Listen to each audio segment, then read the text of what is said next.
Bonjour, bienvenue donc à cette journée Vision Innovation, donc à l'initiative de Saatchi & Saatchi en partenariat avec l'Institut de la Vision et la Fondation Voir et Entendre.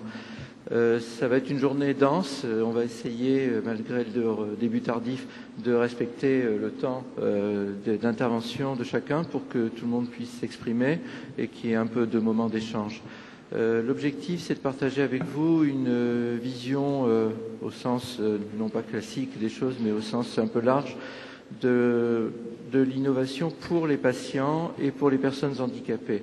Donc, qui est complètement centrée sur les besoins, sur les usagers. Comme vous le savez, on va célébrer les 10 ans de la loi sur le handicap, la loi de 2005, du 11 février 2005. À cette occasion-là, différents types de discours sont exprimés sur le statut des handicapés dans notre pays. On peut regretter, et ce ne sera pas l'objet de cette réunion aujourd'hui, qui ne vise pas à se plaindre, mais à construire des solutions. On peut regretter que cette loi ne soit pas complètement appliquée. On peut quand même constater, nous avons tenu un colloque il y a quelques jours à l'Assemblée nationale là-dessus, qu'elle a quand même impulsé une nouvelle façon de concevoir le handicap, qui n'est pas très originale puisque c'est ce que l'OMS a elle-même décrite il y a maintenant une trentaine d'années, c'est-à-dire non pas ce qui est négatif, mais au contraire simplement une difficulté qu'il faut surmonter. La différence entre les discours politiques et ce que nous voulons évoquer aujourd'hui, c'est qu'il ne s'agit pas simplement de volonté ou de désir, même si c'est essentiel, mais plutôt de tirer parti des incroyables développements technologiques des dernières années. Qu'il s'agisse des nanotechnologies, qu'il s'agisse des biotechnologies, qu'il s'agisse aussi beaucoup des technologies de l'information, l'ensemble devant être mis en articulation avec l'appropriation par le patient de ces différentes méthodes, il devient envisageable de compenser une partie du handicap, voire de réverser une partie du handicap, voire de prévenir une partie du handicap. Et donc il y a une continuité totale entre la santé et les approches palliatives, non plus un fossé comme nous l'avons dans notre pays encore entre le médical et le médico-social, mais une véritable continuité de la prise en charge des personnes. Mais la différence aussi, c'est qu'aujourd'hui, ces personnes peuvent être les véritables acteurs de leur situation, non pas subir passivement ou attendre que des solutions leur arrivent. Grâce, par exemple, à la médecine connectée, ils peuvent être partie prenante et décideurs dans ce qui peut leur être proposé. Donc à tous ces égards, c'est un moment de réflexion que nous souhaitons ouvrir. Nous sommes assez nombreux et nous en sommes très heureux d'initier une démarche où il faut que ceux auxquels s'adresse l'innovation et ceux qui proposent l'innovation puissent dialoguer de façon à construire ensemble un nouveau chemin qui n'est pas seulement un chemin avec des acteurs et des patients, mais avec uniquement des acteurs et un seul adversaire, le handicap. Je vous remercie. J'avais 3 petites questions pour vous, professeur. Déjà, je salue le public. Merci beaucoup d'avoir répondu présent. Et effectivement, cette salle comble aujourd'hui est un signe très positif de l'engagement et de la volonté d'essayer de faire un petit peu bouger les lignes et de progresser ensemble. Alors, je vais tenter modestement, professeur, par quelques questions, de faire partager au public ce que signifie réellement la tenue de cette journée. Est-ce que vous pourriez d'abord partager avec nous la genèse de Vision Innovation ? Alors la genèse de Vision Innovation, enfin on va pas remonter vraiment à la création du monde, mais on va essayer de se centrer sur les échanges qui ont pu avoir lieu sur environ 18 mois.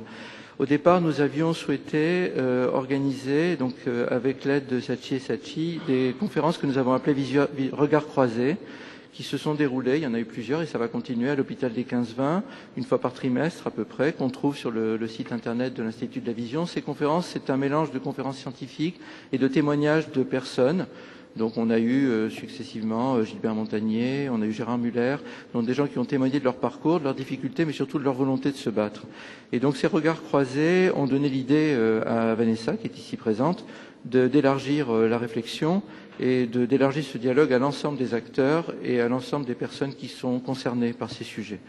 Donc elle a proposé ce thème, sachant que dans l'Institut de la Vision, comme vous le verrez avec quelques exemples aujourd'hui, il y a non seulement la recherche académique, qui ne sera pas beaucoup évoquée, sauf dans ses applications aujourd'hui, mais il y a des industriels, et puis des associations de patients, et ce qu'on appelle des laboratoires du vivant, donc Emmanuel va illustrer tout à l'heure.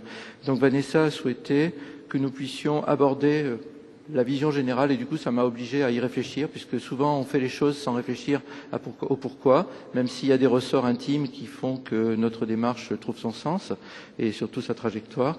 Et donc c'est comme ça que l'idée de cette journée est née. Après, tout le travail, c'est pas moi qui l'ai fait. Ma deuxième interrogation, donc vous avez une approche qu'on qualifie de patient-centrique, c'est-à-dire que les solutions doivent se penser en considérant le bien-être global de l'individu. Est-ce que selon vous, l'œil est un organe qui favoriserait davantage cette approche par rapport à un autre sens? Alors, évidemment, si j'étais ORL, je vous dirais que c'est l'audition. Si j'étais cardiologue, je vous dirais que c'est le cœur. Et si j'étais neurologue, je vous dirais que c'est le cerveau. Donc moi, j'ai choisi de travailler sur la vision. Chacun sait que la représentation visuelle est essentielle. À peu près 80% des informations sur le monde, pour les personnes voyantes, parviennent par ce canal. Aujourd'hui, on a conscience que la multiplicité des images est aussi un enjeu. C'est un enjeu positif et un enjeu négatif. Un enjeu positif parce que c'est une communication importante d'informations et qu'on est dans une civilisation de l'image. C'est un enjeu négatif parce qu'il y a un risque de rester à la surface des choses.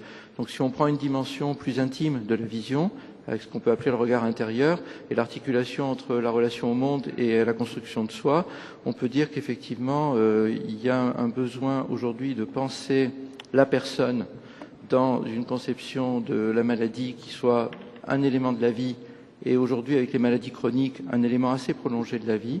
Donc il y a un besoin de penser à cela, et sans doute que les maladies de l'œil, mais pas les seules, ce ne sont pas les seules, peuvent représenter un enjeu pour l'innovation, en particulier à cause du vieillissement et de l'aspect chronique, et donc du parcours de vie que ça implique. Aujourd'hui, on va essayer de penser, et je m'adresse à tout le monde, de manière un petit peu différente, et se dire qu'il n'y a pas de bienvoyants, il n'y a pas de malvoyants, il y a juste des individualités qui ont des besoins différents. Et avant de penser science ou technologie, les solutions ne seraient-elles pas avant tout dans une évolution de nos relations à l'autre, professeur? Alors, l'évolution des relations à l'autre, elle est nécessaire, mais en fait, là, on peut dire que depuis des siècles, ça a été pensé, ça a été proposé.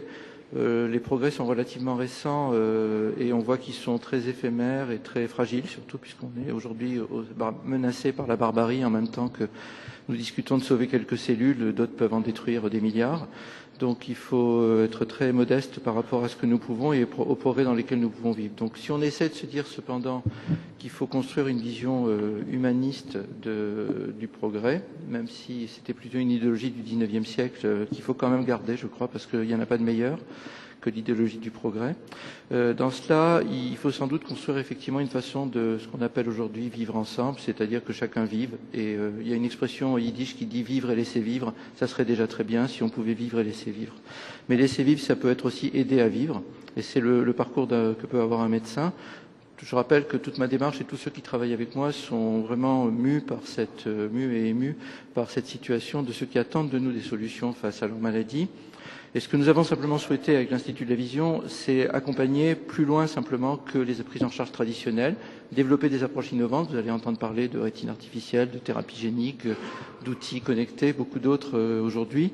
Mais au-delà de ça, de se dire qu'aujourd'hui les technologies, et je l'avais dit à l'inauguration de l'Institut de la Vision, et Bertrand Delanoë avait rebondi sur cette expression, aujourd'hui les technologies sont un instrument d'équité, puisqu'elles permettent à une personne de ne plus dépendre des autres, elles peuvent permettre à une personne de s'approprier une partie de son handicap pour le prendre en charge lui-même ou elle-même. Et donc, sans avoir nécessairement besoin de construire l'équivalent de la canne blanche, donc de l'assistance partout. Il faut plutôt se centrer sur la vision actuelle du handicap que cette loi de 2005 voulait promouvoir et que finalement les technologies vont peut-être permettre d'appliquer plus que les politiques. C'est de se dire qu'aujourd'hui un certain nombre d'outils, sous réserve d'être bien adaptés à la personne et sous réserve que la personne se les approprie, redonnent une possibilité de vivre pas tout à fait de façon aussi simple que tout le monde, mais de façon relativement simplifiée par rapport à auparavant. Donc on peut repenser la relation d'une manière générale, mais en y ajoutant aujourd'hui, et sans idéaliser la technologie, et surtout sans en faire un nouveau culte, donc je ne suis pas du tout un partisan du transhumanisme ou du futur être humain qu'on va construire grâce à ça, je suis plutôt dans l'idéologie qui n'en est pas une, de l'homme réparé, c'est aider simplement chacun à pallier les déficiences que la vie a pu lui infliger, aider simplement chacun à vivre avec cela, et construire tous les outils qui permettent à la personne de vivre par elle-même. Je rappelle quand même que pour ceux qui voient, ne pas voir est un drame, mais je reviendrai là-dessus en fin de journée. Il y a un livre qu'il faut lire en ce moment qui s'appelle Le Voyant, dont on parle de plus en plus, et j'en suis très heureux, qui parle d'un personnage extraordinaire qui s'appelait Jacques Lucéran. Je reviendrai, pour ceux qui seront restés jusqu'à la fin de la journée, sur ce personnage.